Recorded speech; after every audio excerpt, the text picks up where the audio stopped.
Buenos días, hermanos. Buenos días. Bienvenidos a los que habéis podido madrugar. Algunos dirán que os habéis caído de la cama. A otros os han tenido que tirar. Y otros definitivamente han decidido que ni tirándoles ni saliendo de la cama, ¿no? Vamos a comenzar y quisiera que abriéramos nuestras Biblias en el Salmo 61. Donde quieras, ahí detrás, donde quieras te puedes sentar.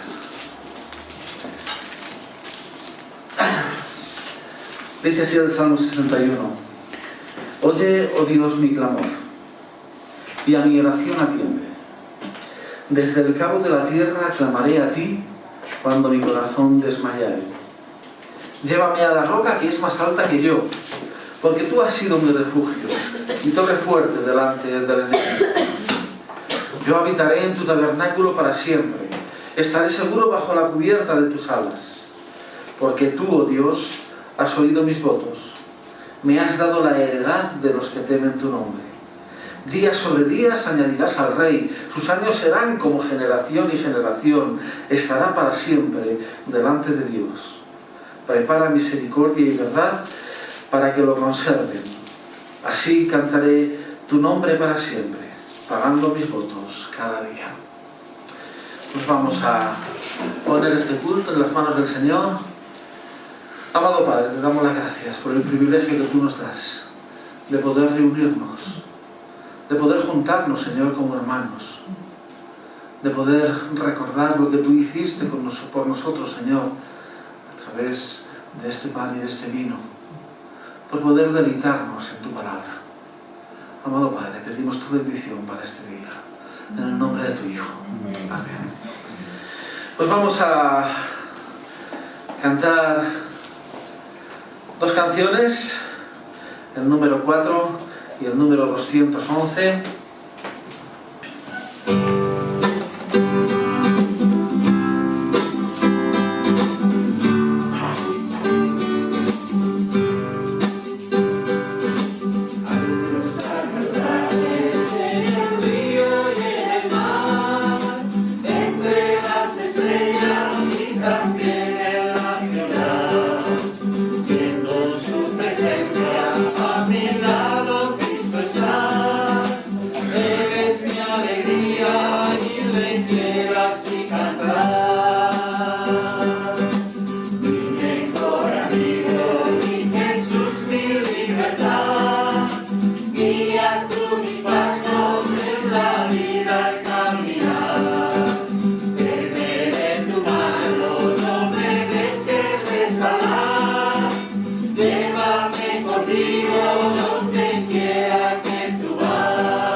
Y ahora vamos a pasar a los motivos de oración.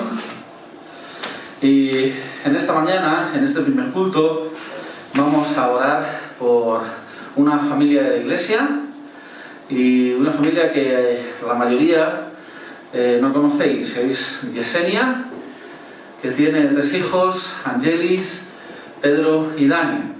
Pedro y Dani vienen todavía a la reunión de adolescentes. Antes venían los 3 a la escuela dominical, Angelis, Pedro y Dani, ¿no? Pues vamos a orar por Yesenia, también por sus hijos. Vamos a orar como ministerio de la iglesia por la escuela dominical, ¿vale? Por los niños, lo que aprenden, y por los maestros. Y en el próximo culto estaremos orando por un ministerio nacional, y ese ministerio va a ser Puertas Abiertas, que no solamente es nacional, es internacional. Y luego estaremos orando como motivo especial, vamos a seguir orando por los hermanos en Ucrania, y también por nuestro hermano José Fernando, que está hospitalizado. Pues antes de pasar a servir la mesa del Señor, vamos a entonar el 193 de los Himnarios.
De la misa del Señor, y podemos buscar en Lucas capítulo 22.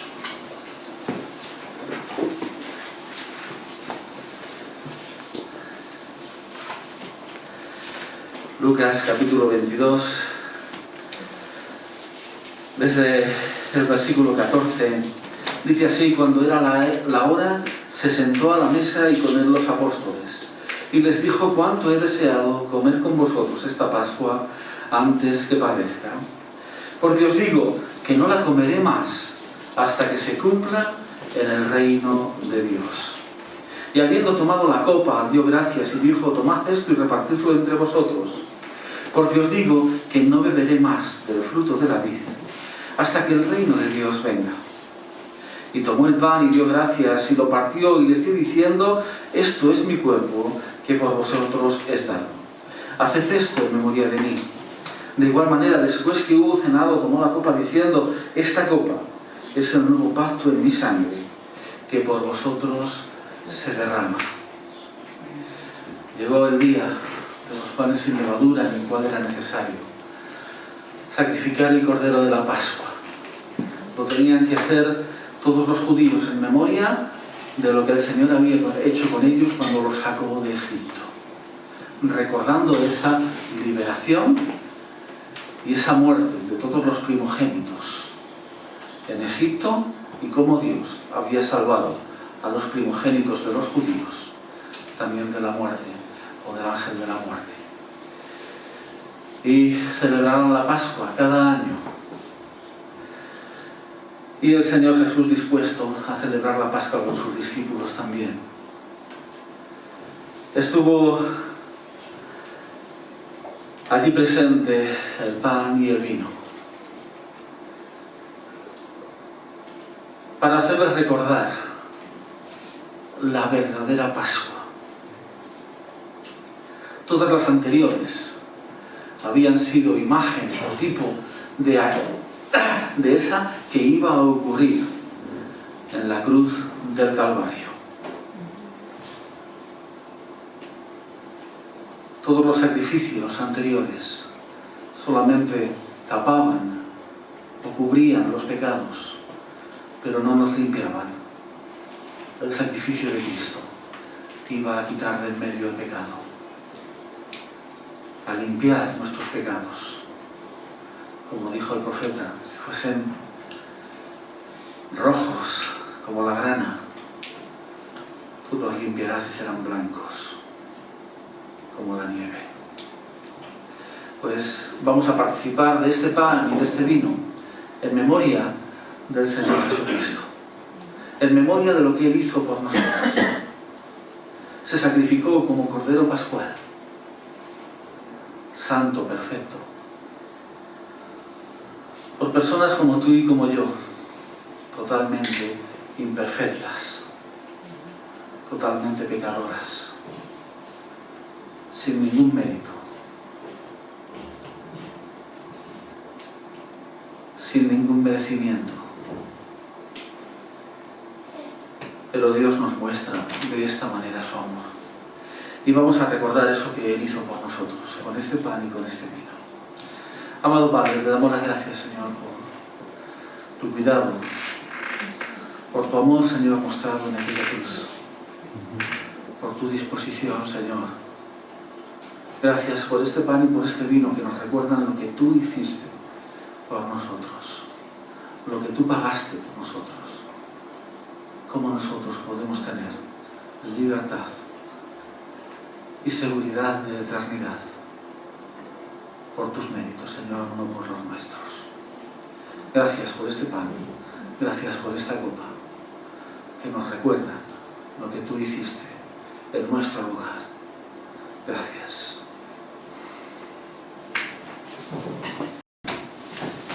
Pues vamos a dar paso al mensaje que está a cargo de Fernando en esta mañana. Adelante, Fernando. Pues os invito a abrir vuestras Biblias en el libro de Jonás. A veces nos ocurren cosas que pensamos que a un creyente no le deberían de ocurrir, ¿verdad? Y nuestra situación como cristianos, pues vemos que dices, pero si me sale todo al revés, ¿por qué? ¿Por qué me ocurre a mí estas cosas? si Dios está conmigo, si Dios me cuida, si Dios tiene tantas promesas que en su palabra encontramos, bueno, vamos a ver cómo la presencia de Dios en la vida del creyente pues está ligada a la obediencia. En Jonás, capítulo 1, versículo 1, dice que vino palabra de Jehová a Jonás, hijo de Amitai, diciendo: levántate y ve a Nínive, aquella gran ciudad, y pregona contra ella, porque ha subido su maldad delante de mí. Y Jonás se levantó para huir de la presencia de Jehová a Tarsis, y descendió a Jope, y halló una nave que partía para Tarsis, y pagando su pasaje, entró en ella para irse con ellos a Tarsis, lejos de la presencia de Jehová. Todos conocemos la historia, ¿verdad? Todos conocemos este libro tan interesante de Jonás. Cómo él, pues, lo que hizo precisamente es lo contrario a lo que se esperaba.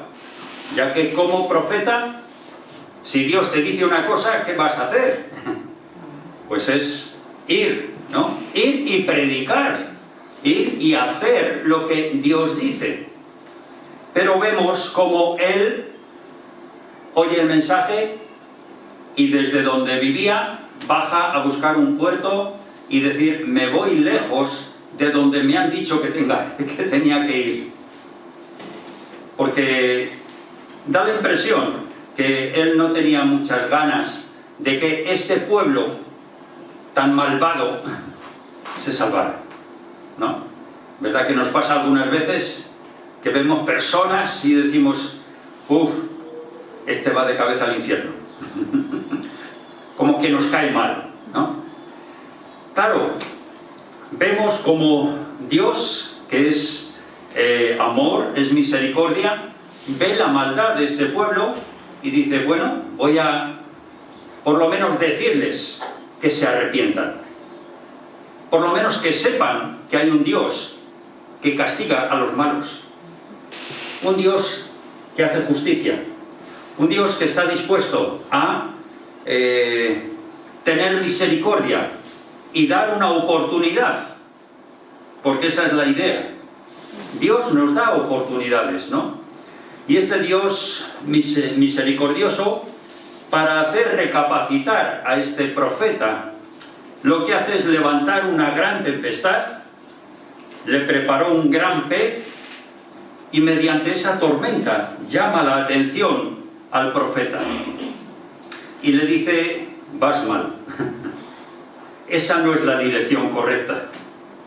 No es precisamente lo mejor para ir de vacaciones, ¿verdad?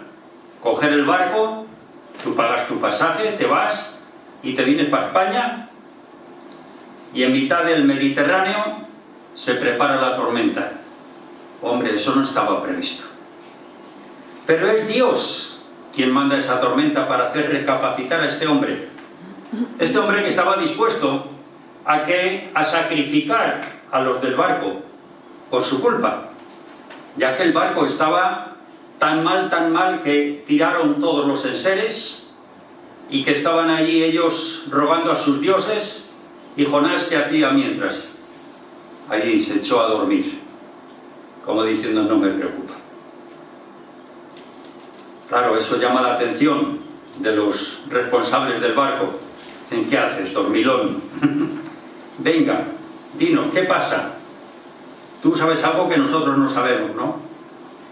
Y él es capaz en ese momento de decir: tenéis que echarme al mar. Si queréis sobrevivir, tenéis que deshaceros de mí, porque todo esto es por mi culpa. Él lo reconoce. Lo reconoce, pero necesita todavía que el Señor le muestre algo más. Claro, vemos aquí como el Señor, mediante esa tormenta, llama esa atención, encerrándolo en el vientre de ese pez durante 3 días, 3 noches. Un tiempo suficientemente grande como para hacerle pensar, y desde el vientre él es capaz de reconocer que está equivocado. Por eso después de que reflexiona, se arrepiente, Dios siempre nos da tiempo y ocasión para el arrepentimiento y la restauración. ¿Verdad que en nuestra vida ocurren cosas que muchas veces decimos, ¿y por qué me pasa a mí esto? ¿Por qué me está pasando esto? Y necesitamos recapacitar. Necesitamos pensar, ¿por qué camino voy? ¿Qué estoy haciendo? ¿Estoy haciendo lo que Dios manda? ¿Estoy haciendo lo que Dios quiere? Porque lo que queremos es estar siempre agradando a Dios, ¿verdad? Pero muchas veces nos ocurren cosas que Dios nos hace recapacitar. Dios nos para y nos dice, oye, piensa un poco. ¿Verdad que muchas veces cuando más tarea hay, cuando más cosas tienes en la cabeza, de repente, ¡pum!, el parón. Como que Dios te para y te dice, a ver, piensa un poco, ¿dónde vas tan ajetreado? ¿Dónde vas con tantos problemas? ¿Por qué estás en esa situación? ¿Cómo has llegado hasta ahí? Dios nos da oportunidades para recapacitar. Y Dios pone delante de nosotros circunstancias y situaciones que nos va a decir, oye, hay cosas más importantes. Es la obediencia. Por eso,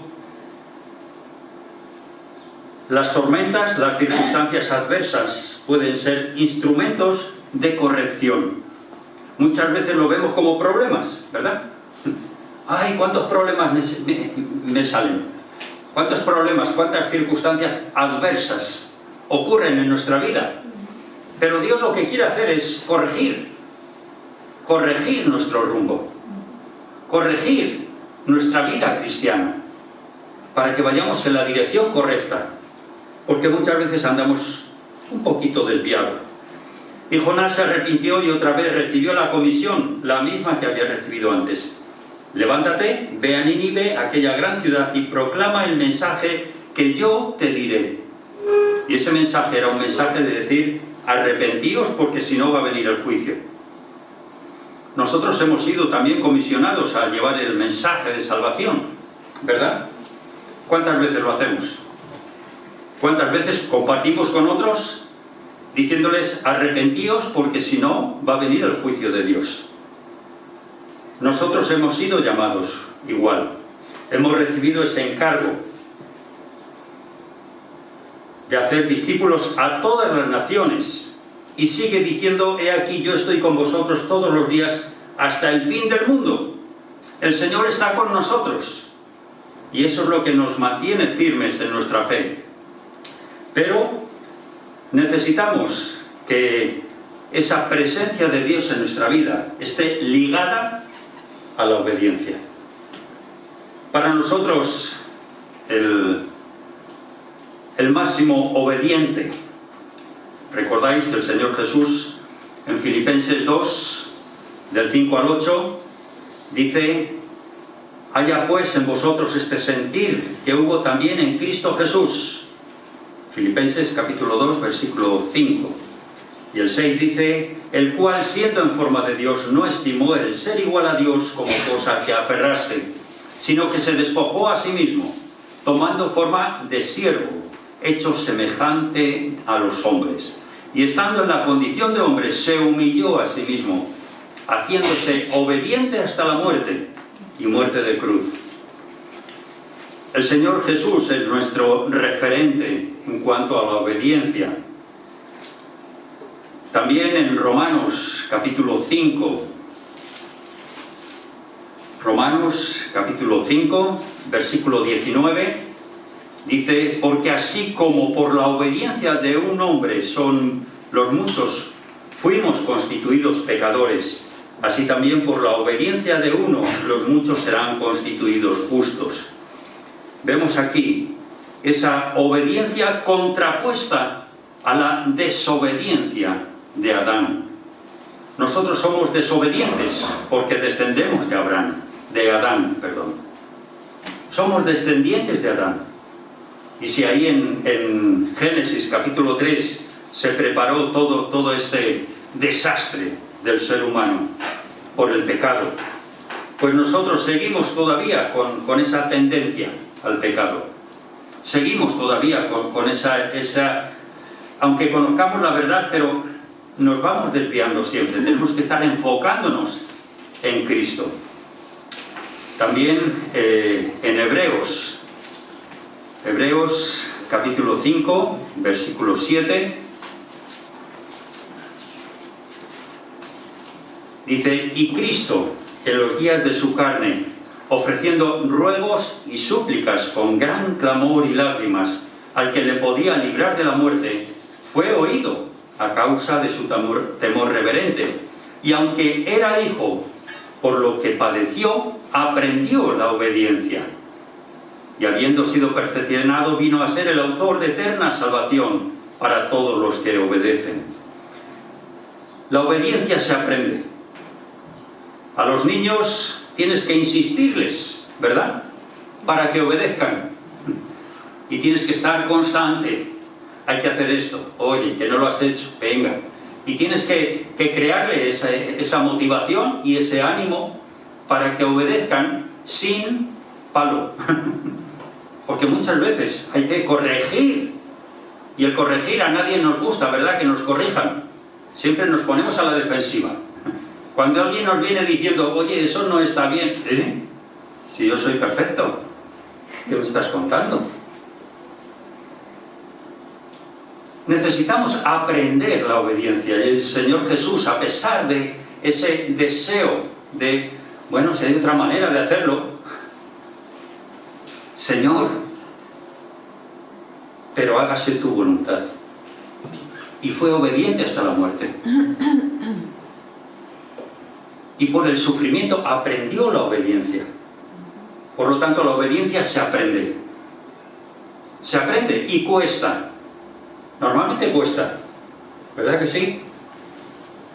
Hay en muchas fábricas que hay un gran cartel donde dice, hay una escena de un trabajador y un botón que dice no tocar. Y en la siguiente se ve la misma escena, pero tocando el botón y le cae encima un palé. Ponía no tocar, y cuando veis en algún sitio que dice no tocar, ¿qué hacéis? ¿Eh?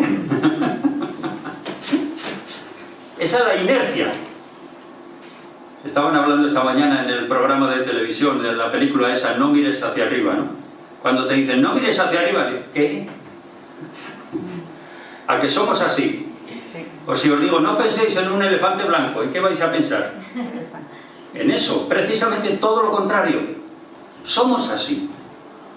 Entonces, necesitamos aprender la obediencia. Es algo que no sale tan fácilmente.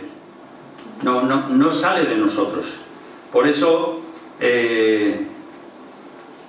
Cristo es para nosotros el referente, ¿no? Como Él fue obediente y aprendió la obediencia. También en 2 de Corintios 10, 5,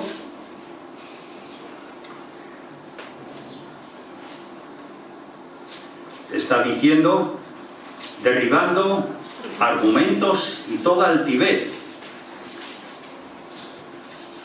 Está hablando de ese razonamiento humano, ¿no? Derribando argumentos y toda altivez que se levanta contra el conocimiento de Dios y llevando cautivo todo pensamiento a la obediencia a Cristo. Lo que tiene que venir en nuestra mente es aquello por lo cual estamos reflejando a Cristo en nuestras vidas, siendo obedientes a Cristo. Por eso tenemos que ser capaces de discernir lo que está bien, lo que está mal. ¿En qué dirección voy yo? ¿Soy como Jonás? Que me dicen que haga una cosa, Dios dice, haz esto, y me voy en el sentido contrario.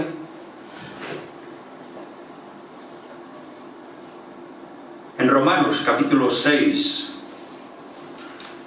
Romanos 6, 16, Dice, ¿no sabéis que si os sometéis a alguien como esclavos para obedecerle, sois esclavos de aquel a quien obedecéis, sea del pecado para muerte, o sea de la obediencia para justicia? Podemos obedecer o desobedecer. La obediencia es una opción. Para nosotros lo más fácil es desobedecer. Y estamos acostumbrados a desobedecer, porque nos viene ya desde Adán. Y lo más fácil es saltarte las normas y decir, ¿y por qué tengo que obligar? ¿Por qué me tienes que obligar a hacer esto? Eso está muy de moda, ¿verdad? Déjame libertad, déjame hacer lo que quiera. Y el Señor nos deja y nos da libertad, pero nos dice, cuidado con las consecuencias. Nos advierte a través de su palabra de que hay resultados. Muchas veces no somos capaces de ver más allá, pero la Biblia nos dice una y otra vez cómo tenemos que andar en nuestra vida, cómo tenemos que ver las cosas en la vida. Y el punto de vista cristiano es muy diferente al punto de vista que tienen los demás, porque en nosotros tendríamos que ver las cosas con amor, con misericordia, de tal manera que vemos al otro que va directo al infierno y le podemos decir, tú necesitas a Cristo. Y eso es importante. Por eso depende a quién estamos obedeciendo. Y aquí nos habla de las dos únicas maneras que hay. O servimos a Dios para justicia, o servimos al pecado para muerte. Esa es nuestra obediencia. También en Primera de Pedro 1, 22. Primera de Pedro, capítulo 1, versículo 22. Dice, habiendo purificado vuestras almas por la obediencia a la verdad mediante el Espíritu, para el amor fraternal no fingido, amaos los unos a los otros entrañablemente, de corazón puro. Por eso nuestra obediencia, que trae justicia, también nos trae la verdad, porque es obediencia a la verdad, a la palabra de Dios, a lo que Dios dice. También en Primera de Pedro, en el capítulo 1, el versículo 2, dice, elegidos según la presciencia de Dios en santificación del Espíritu para obedecer y ser rociados por la sangre de Jesucristo. Por lo tanto, aquí debe la obediencia en la vida del creyente debe de abarcar toda su vida. Toda su vida. No es algo puntual. Yo ya he cumplido, yo ya he hecho lo que tenía que hacer, ya he hecho mi obra buena del día, como hacen los Boy Scouts, y ya está, ya he cumplido. No, se trata de un estilo de vida, se trata de una obediencia continua, constante, obedeciendo al Señor siempre. También el versículo 14, Primera de Pedro, capítulo 1, versículo 14, dice, como hijos obedientes, no os conforméis a los deseos que antes teníais estando en vuestra ignorancia. Necesitamos conocer a Dios. Para poder obedecer necesitamos saber qué es lo que a Dios le agrada. Para agradarle. Para hacer lo que Él pide. Para saber que está bien, que está mal. Por lo tanto, no nos vamos a conformar con lo que ya sabía de antes, sino que voy a seguir mejorando para que mi obediencia sea como Dios quiere. Por eso tenemos también el ejemplo de Abraham en Hebreos capítulo 11. Hebreos capítulo 11, versículo 8, dice que por la fe Abraham, siendo llamado, obedeció para salir al lugar que había de recibir como herencia, y salió sin saber a dónde iba. Solamente Dios le dijo, ven, y él cogió su familia, cogió lo que tenía y se fue. no hay discusión. Por eso para nosotros Abraham es un ejemplo de obediencia. Podemos hacer dos cosas: obedecer a Dios o salir huyendo, como pretendía hacer Jonás. Pero al final predicó y la gente se arrepintió. Y ante el arrepentimiento, Dios, que es misericordioso, pues dio lo que tenía previsto. ¿En qué dirección vamos nosotros? Tenemos que recapacitar y pensar: ¿qué estoy haciendo con mi vida? La vida es corta, pasan los años y cuando uno se da cuenta dice: uy, se me ha pasado, sin darme cuenta, ¿verdad? Pasa el tiempo y tenemos que recordar que la promesa de la presencia de Dios va ligada a la obediencia. Si no estamos obedeciendo al Señor, si queremos hacer lo que nos da la gana, luego no reclamemos a Dios, luego no le echemos la culpa a Dios. Nosotros tenemos libertad para obedecer a Dios o no. Él nos manda a través de su palabra. Él nos dice lo que hay que hacer: que creamos en el Señor Jesucristo, que seamos bautizados, que nos mantengamos firmes en la fe. Hay toda una teología, una enseñanza en su palabra para mantenernos firmes. Muchas veces lo más fácil es dejarse llevar por la corriente. ¿Y qué hace Vicente? Lo que hace la gente. Pero nosotros no somos así. No nos dejamos llevar por la corriente, sino que nos dejamos llevar por la palabra de Dios. Para eso necesitamos conocer la palabra, meditar en ella y darnos cuenta que muchas veces nos desviamos. Y el Señor nos pone pruebas y nos pone circunstancias para que recapacitemos, no para que nos quejemos, sino para recapacitar y pensar: ¿qué estoy haciendo? ¿Qué me quiere decir el Señor con esto? Que seamos capaces de entender que Él tiene grandes cosas para nosotros, pero Él pide solamente una cosa: obediencia. Para Dios la obediencia es mejor que los sacrificios y todo lo que tú puedas dar o tener. No, la obediencia es lo primordial, es lo que Él demanda de cada creyente. Vamos a orar. Nuestro Dios y Padre, gracias porque conocemos estas cosas, pero se nos olvidan muchas veces, Señor. Tenemos tanto afán en este mundo que nos distraen de tu palabra, que nos alejan de tus caminos. Señor, ayúdanos a entender cómo actúas tú en nuestra vida. Gracias porque tú a cada uno le das según las circunstancias, según la necesidad, para que podamos entender que tú eres soberano, que tú eres el Dios creador, sustentador del universo y aquel que un día juzgará al mundo con justicia. Gracias por tu amor y tu misericordia, en el nombre de Jesucristo. Amén.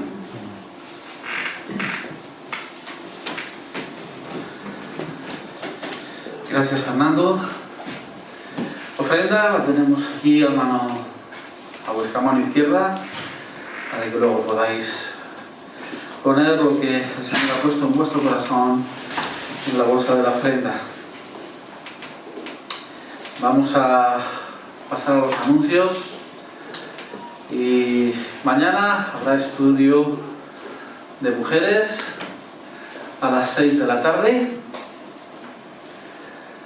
El martes tendremos culto de oración a las 8 de la tarde. El miércoles Fernando estará yendo a Aldea Real para tener allí la célula con los hermanos en Aldea Real. El sábado vamos a tener reunión de adolescentes por la tarde a las 5 Y por la mañana habrá estudio en Cuéllar, el estudio de narcotráfico, y estaremos viendo la segunda reforma en España, la que entró por el sur desde Gibraltar en 1869. Y estará compartiendo nuestro hermano José Antonio. Y el próximo domingo, de nuevo, tenemos 2 reuniones: escuela dominical a las 10:30 y culto a las 10:30 y a las 12. Recordad que hay que mandarle un mensaje para que el sitio esté preparado, porque ya no digo a nadie que no, no digo a nadie que no puede venir, pero sí que me gusta que los sitios estén más o menos preparados y más o menos distanciados en la medida que se pueda. Pues vamos a terminar en oración. Amado Padre, te damos las gracias por este día. Gracias por tu palabra. Gracias, Señor, por que tú en ella nos llamas, nos insistes en la necesidad de seguirte cada día, de obedecerte cada día, Señor.